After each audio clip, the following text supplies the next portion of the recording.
Hello YouTube, Goddard Radio Moscow here again with another beer review for you, as is usual. For this one we're going to stick to Scotland, but we are going to head up to Ellon in Aberdeenshire to visit Brewdog.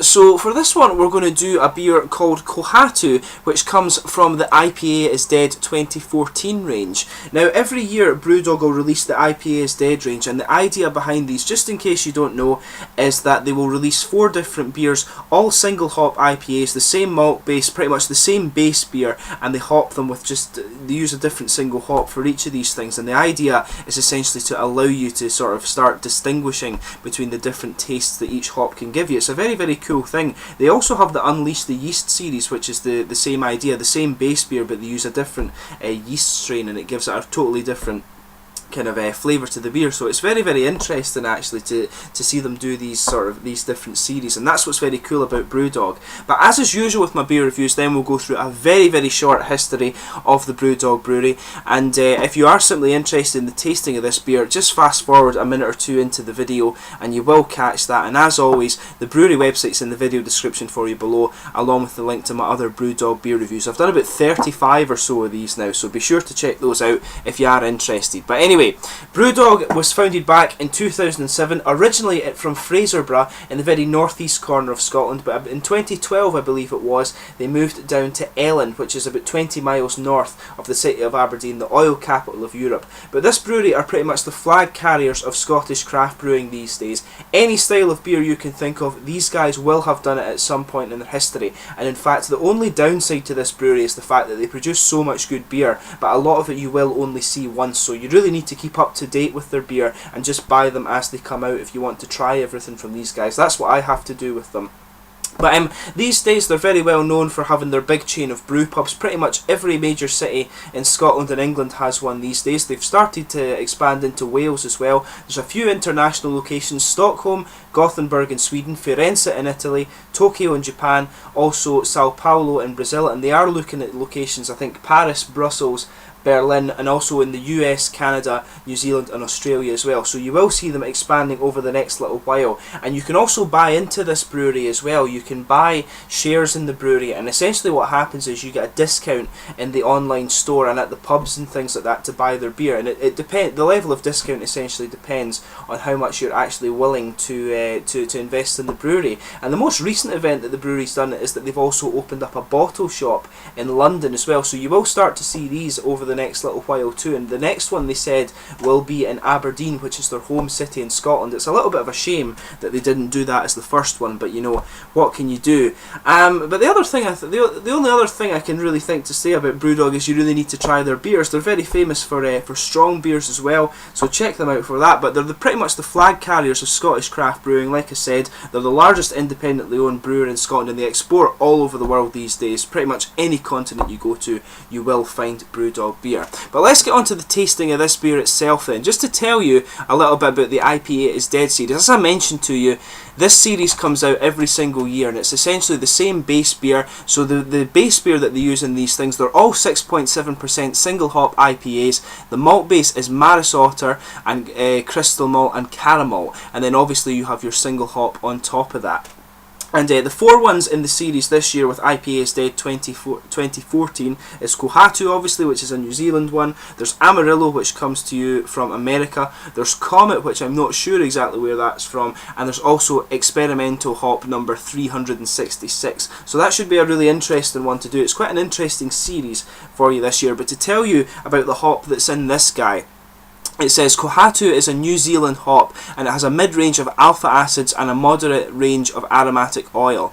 Apparently this is a kind of it's commonly used in Belgian ales, wheat beers, blonde ales, and all of these styles of beers when they don't want it to have an overly hoppy flavour, but it's quite commonly combined with other more intense New Zealand hop varieties. And the common flavours that you get from this beer are apparently, or this hop rather, are apparently sort of tropical flavours, mainly pineapple, and you also get quite a bit of pine resinous flavours from this guy as well. So I'll just bring up the camera and let you have a little quick look at the artwork on this one before we get on. It's the standard Brewdog art one there. You can see the Brewdog shield, and as I've mentioned to you in the other beers that I've done in these kind of 4-packs, the shield is up here in the middle rather than being over in the corner here. I'll just read you the little blog for this one that they always put on the IPA Is Dead ones. It says, "At Brewdog, we are insanely passionate about hats, rock and roll, penguins, avoiding ghosts and hops. We bloody love hops. We felt that it was time hops went solo and got their own primetime show.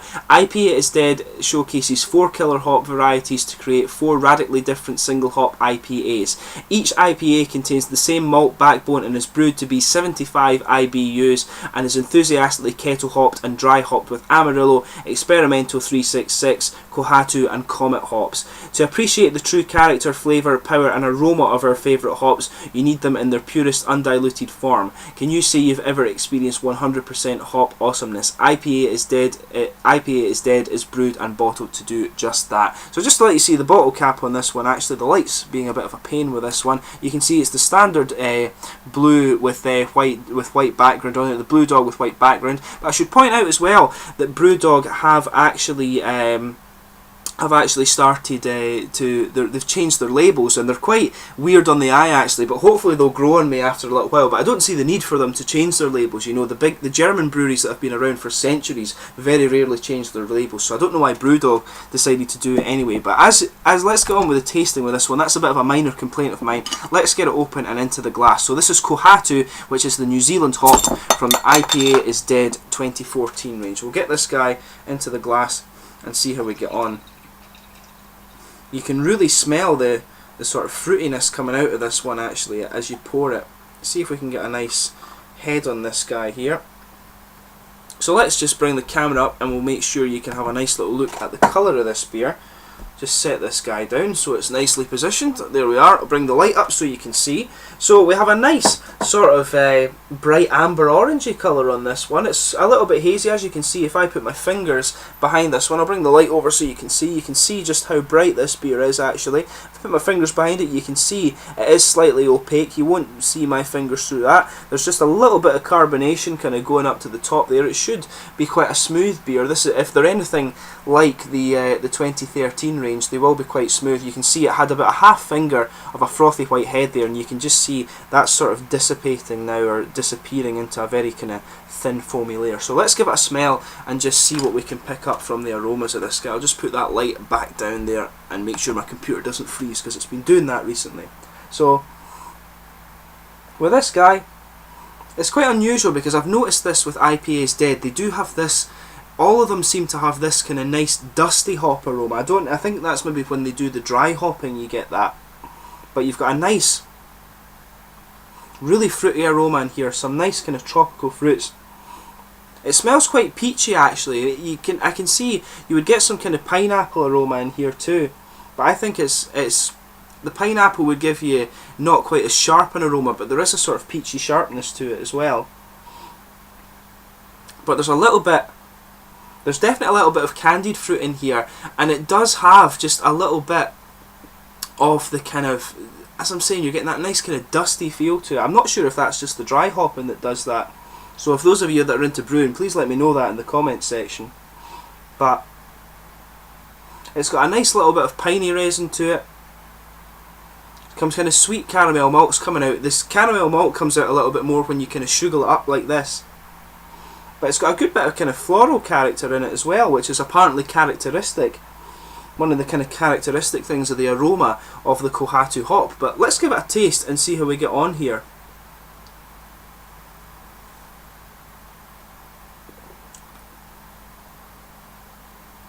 Yeah, this one's really unusual in that sense. It has that nice dusty character that's typical of this IPA Is Dead series. You get that kind of dusty feel in your mouth, but then you get this really kind of sharp, like pineapple-y flavour, kind of, it prods out of the tongue a little bit. It's really weird. I've never had that before in one of these IPAs.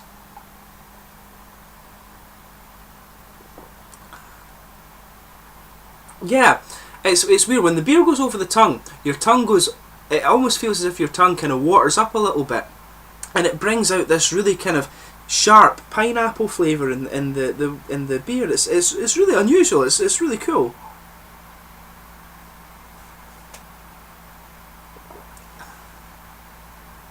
Yeah, your mouth just takes this really nice little wet turn. The caramel malt in this one isn't quite as prominent as in some of the others that I've had in this series. The caramel malt usually has this nice sweetness at the back, but I'm not quite picking that up with this one yet.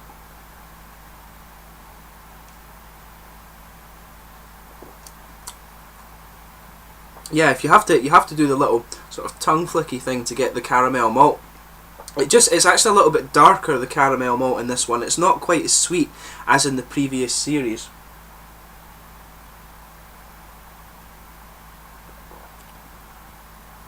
But yeah, this one at the front, it's got a nice little bit of kind of pine resin freshness that just goes around the edges of the tongue there.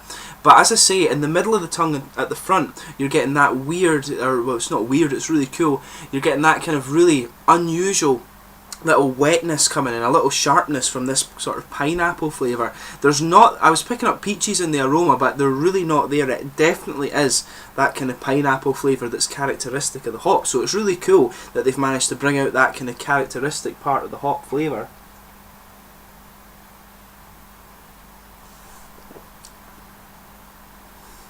It's almost as if it has some kind of limey character to it as well. It has this, I remember I very rarely eat limes, but it has this kind of little limey character. It reminds me of the kind of slush puppy slushies. You always had the lime flavour. It has just a little, very much mild part of that, and it complements the pineapple flavours really well. That kind of comes out just sort of around the edge of the front of the tongue where you're getting the pineapples coming out.